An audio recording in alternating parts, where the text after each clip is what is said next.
Alright, we're recording. So hi you guys and welcome to my channel. I'm back with a new reaction video. So you guys requested me to check out Sean O'Malley. This video is called He Will Surprise You. Sean O'Malley, a skinny knockout beast. I don't know anything about him. I've never seen him before, but I will find out in this video what he's all about, hopefully. So I'm not gonna ramble. Let's get straight into this video. Sean O'Malley. Welcome to the Sugar Show, everybody! You know, he does a fantastic. With outrageous looks and impressive striking power, Sean O'Malley built a solid fan base fast. Now moves up. 180? Oh! He just recently burst into the rankings, but soon will face off against a former champion for the contender status. In this video, we're going to talk about Sugar's career path and show the best finishes of this lanky knockout artist. He's doing it again. Again, the hesitation.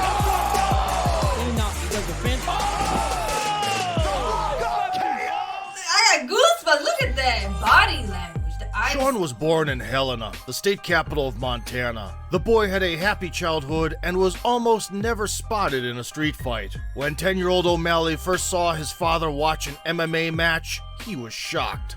I thought it was fucked up. Yeah, I'm like, how do they take those shots to the ribs? I mean, I was like literally disgusted by it. Sean wasn't particularly into school. What really piqued his curiosity was sport. O'Malley was concentrating on American football, with all seriousness, although couldn't achieve much on the field because of his physique. After turning 15, he'd given up on the idea of becoming a pro NFL player. That's exactly when one phone call changed his life. What happened? A friend rang him up and offered to hit the local boxing gym. At the moment, O'Malley knew nothing about martial arts and was eager to try things out. During the first training, Sean realized that he had found his calling. The kid soon took up boxing for real, later adding kickboxing and jiu-jitsu to the list. It was becoming harder and harder to juggle studies and training, so O'Malley decided to drop out of school to immediately when you focus on fighting. I did not like going to school. Even my parents dropped me off in kindergarten. I have vivid memories of me just crying, not wanting to go to school, and that never changed. Shortly after Sugar moved out of his parents' house, the young aspiring fighter took part in amateur events, but didn't make any money off of them. Now, O'Malley had to pay his bills, so he had to find a side job. The 17-year-old kid started looking after people with mental disabilities. From 6 in the morning till 9 in the morning, I'd go to the group home. There's eight of them. I'd pick them up, help them with their morning chores, drive them to work, drop them off. And then I'd come back from 4 to 8 or something, 5 to 8. And I'd go pick them up, bring them back, and then help them with their night chores. So I was doing that job at the time. I respect you. Sean began his professional MMA career when he turned 18. O'Malley got into a regional promotion where he soon became a local star. They nicknamed him Sugar, the curly-haired kid who astonished the audience with his brutal style. Right now a little bit, but nice back fist. Roll over there. As long as Dennis will stop. That's it. O'Malley scored 5 victories in just 1 year. However, it was just the beginning of the road in big MMA. After one of the bouts, Sean met another fighter, Tim Welch, who invited him to the prominent MMA Lab gym in Arizona. The reason I came to Phoenix is because Tim was watching one of my fights in Great Falls. He was commentating because he was already in Bellator at the time. And he was like, hey, if you want to come down to a real gym, I see potential in you. And you could... Sean knew that if he were to stay in Montana, he had little to no shot at a sizable career, so the offer was accepted. Sean threw all of his stuff into the trunk of an old Nissan and set out on the highway to Phoenix. It wasn't easy for O'Malley to say goodbye to his hometown, but he had a goal in mind: to become a UFC fighter. And I remember I left 6 a.m., hugged my mom and dad, and everyone was crying. I was crying. I'm like, holy shit, I'm leaving. And I think for the first hour, I was just kind of crying, scared, driving to Phoenix. Sean was housed at Tim Welch's place, who afterwards became his head coach and best friend. When Sugar set foot into the MMA Lab gym, he already considered himself an accomplished bruiser, but practicing shoulder to shoulder with the best out there humbled the kid's ego. O'Malley realized that if he wanted to get to the top, lots of effort had to be put in. I think I cried after every single practice, just getting worked by every single fighter at the lab, amateur, pro. I'd go in the back and just cry, like, what the, this is way different than I thought. Yeah. But for some reason I knew I could make this work. I knew I was that good of an athlete, and I knew if I'd set my mind to that, I could do that.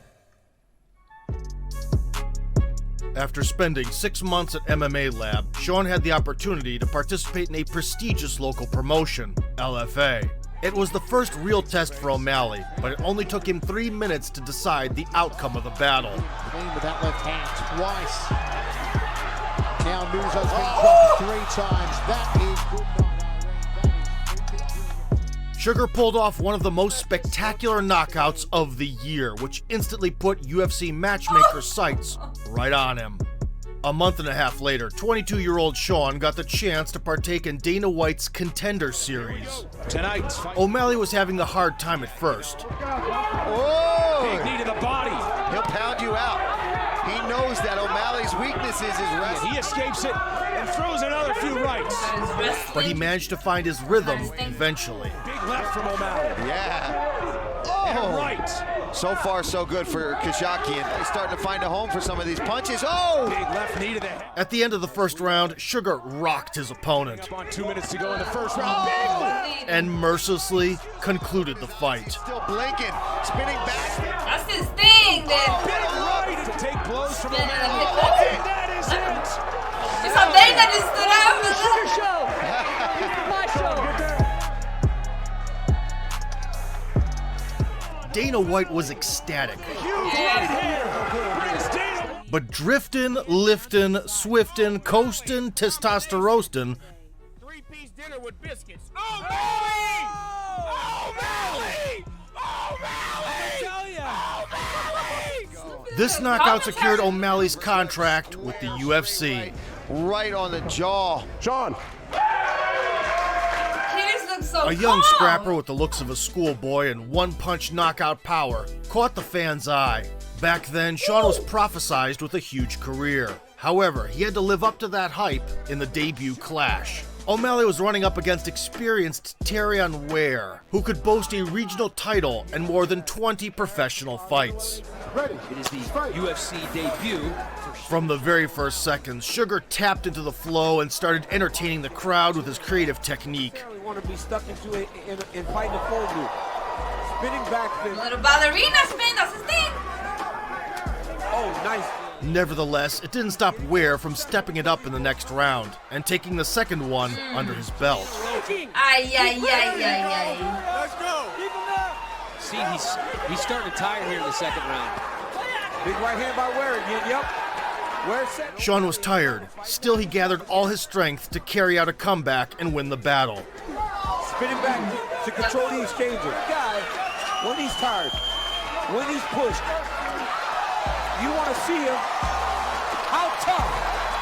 And then just lets him get right back up. Oh, big body kick. That's how you. This time, O'Malley left everyone without an Wow. exciting finish, but proved Wow. he could overcome obstacles and persevere. I know. Sean O'Malley! We're just getting started, baby. We're just getting started. 3 months after this strenuous victory, Sean was presented with a spot in the main card of a numbered UFC event. He was facing Andrei Sukhomtat, who had viciously knocked out O'Malley's teammate from the MMA Lab in the last fight. Immediately after the buzzer, Sugar took control of the center of the cage and started landing strikes. Because everyone's changing it to the body there by O'Malley. Ooh. Sukhomtat tried to stand firm, but Sean was a step ahead. It's just the unpredictable body movement from him. You don't know. You know what he can. Oh, look at that! He likes to do O'Malley's it inside. inevitable win was drawing near, but in the third round, he injured his ankle. Oh, right hand. Big deep breath from He Sukhomtat. hurt his foot. O'Malley hurt his foot. Sugar was balancing on one foot with the expression of pain stuck on his face. It's very possible. but held out until the end and took the W. After the bell, O'Malley couldn't even get back up on his feet, so Joe Rogan had to do his interview with him on the floor. Wow. Wow. Comedian, I love everything about this sport, and I fucking love you, Joe Rogan. Well, I fucking love you too, buddy. Wow. In the fall of 2018, Sean was preparing for his third fight in the UFC, but it wasn't meant to happen, as they found Osterine, a prohibited substance, in the young man's blood. O'Malley himself was the first to make the announcement about the failed drug test. He clarified that his biosupplements were at fault. USADA took Sugar's statement into consideration and only came up with a 6-month suspension. After the ban had expired, O'Malley wanted to return to the octagon, but the blood test showed Osterine yet again. The experts came to the conclusion that this was only a residual amount from what he had originally been penalized for, so the fighter avoided any further punishment, but his next clash was called off. In the following year, Sean sought a comeback onto the canvas, but without any luck. He suffered from injuries, and then the pandemic rolled around. Subsequently, the break extended to 2 years. Nonetheless, O'Malley took advantage of it and worked hard on himself, especially focusing on gaining muscle mass. In his own words, Sugar benefited from the pause. He improved as an MMA fighter, but most importantly, matured mentally. Mentally, I need to help myself figure out what's going on. So reading, I really started reading a lot of books and understanding certain things. I'm like, this ain't so bad. There's kids that have no water. And I'm sitting in my shower with the hot water turned on for 5 minutes thinking about how I'm not fighting. The long-awaited return finally occurred at UFC 248, where Sugar was opposing a Mexican gatekeeper, Jose Quinones. Someone like him, we'll see how it plays out this fight. The buzz around O'Malley waned in the last 2 years, but right in the beginning, he jogged fans' memory. Front kick to the body. It is too late. Right there. In the first round, Sean dismantled the opponent. Next, dealt with him effortlessly. Oh, he tagged him with that right hand, just threw him down. High kick. O'Malley goes high. Now short uppercut. Chills! Ay, ay,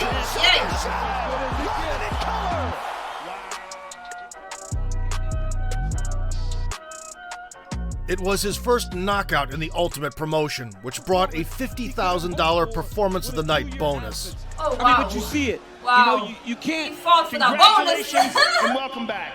I freaking love you, Joe Rogan. I love you too, buddy. After 3 UFC wins in a row, Sean was put up against the former WEC champion, Eddie Wineland. The Cowboy stash holder was on the final stretch of his career, however, proved to be a tough form of opposition in the previous bout. Weight division begins here and now. Tonight's fight. A minute and a half Oh, the body language, they give me some John Jones vibes.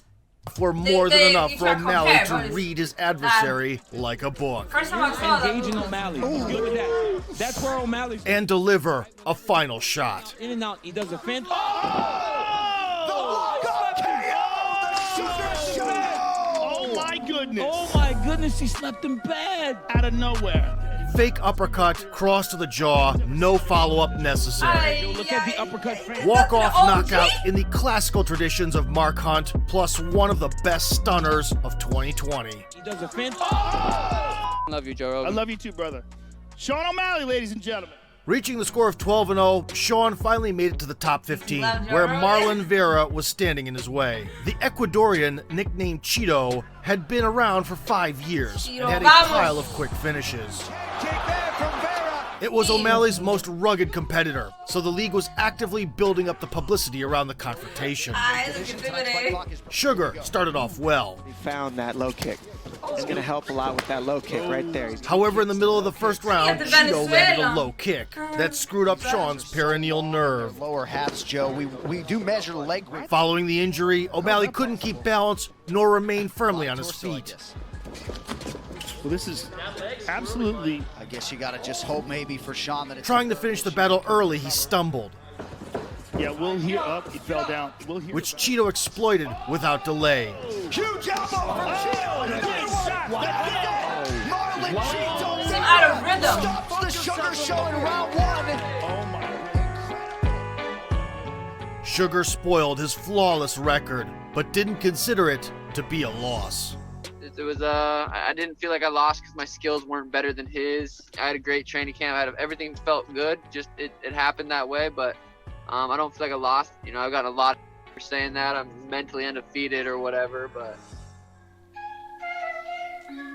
After the UFC 252 flop, Sean took 6 months off to heal and celebrate his child's birth. Sugar's next reappearance ensued at another numbered event, where he was confronted by Thomas Almeida.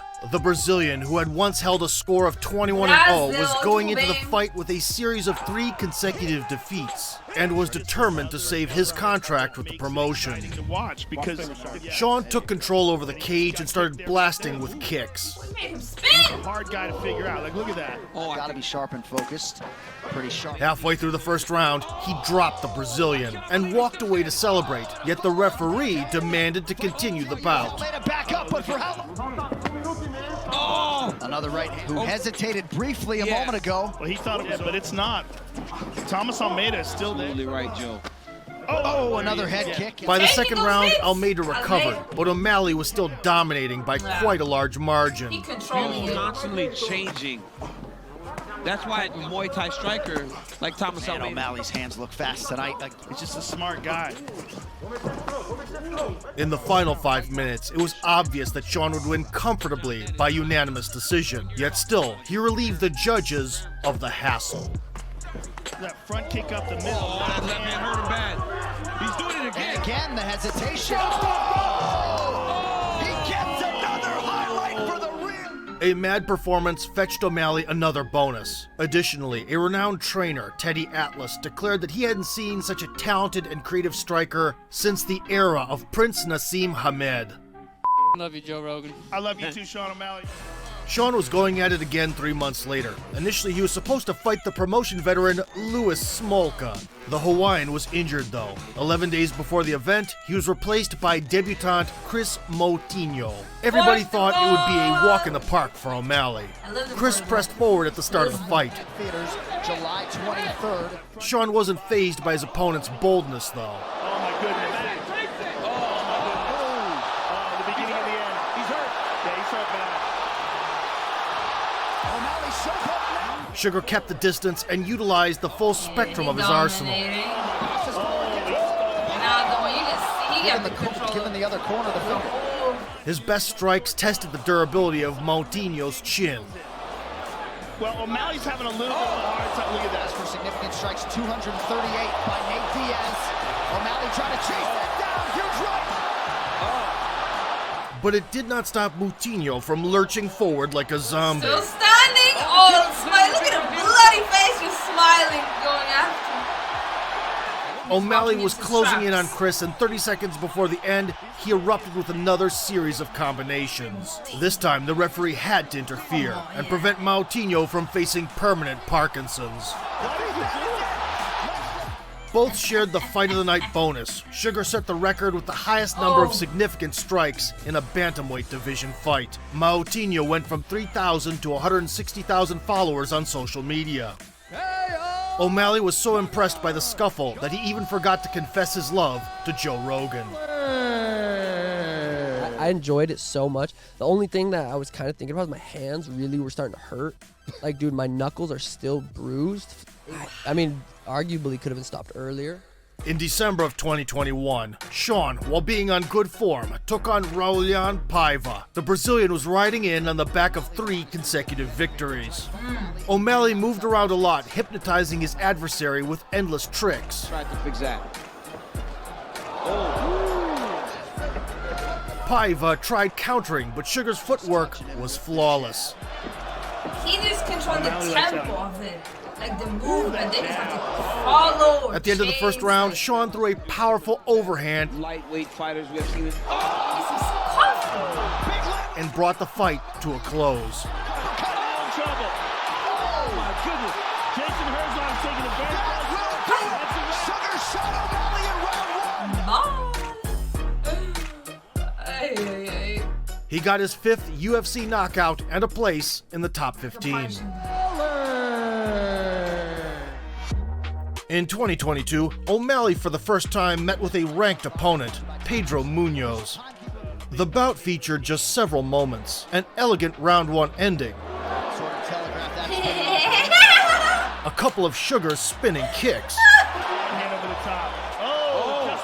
and an unintentional eye poke, which resulted in a no contest status for the fight. Never tell what happens with the eye. There it is. A no decision. Even so, Sean has taken the 12th place in the rankings, and soon is about to share the octagon with the former champ and current #1 contender, Piotr Jan.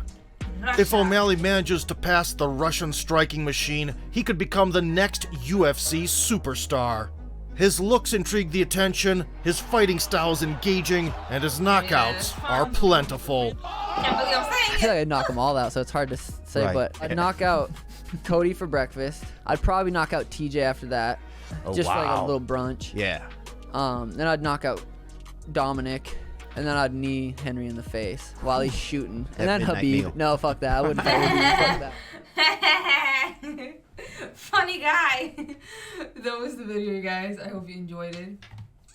I certainly did.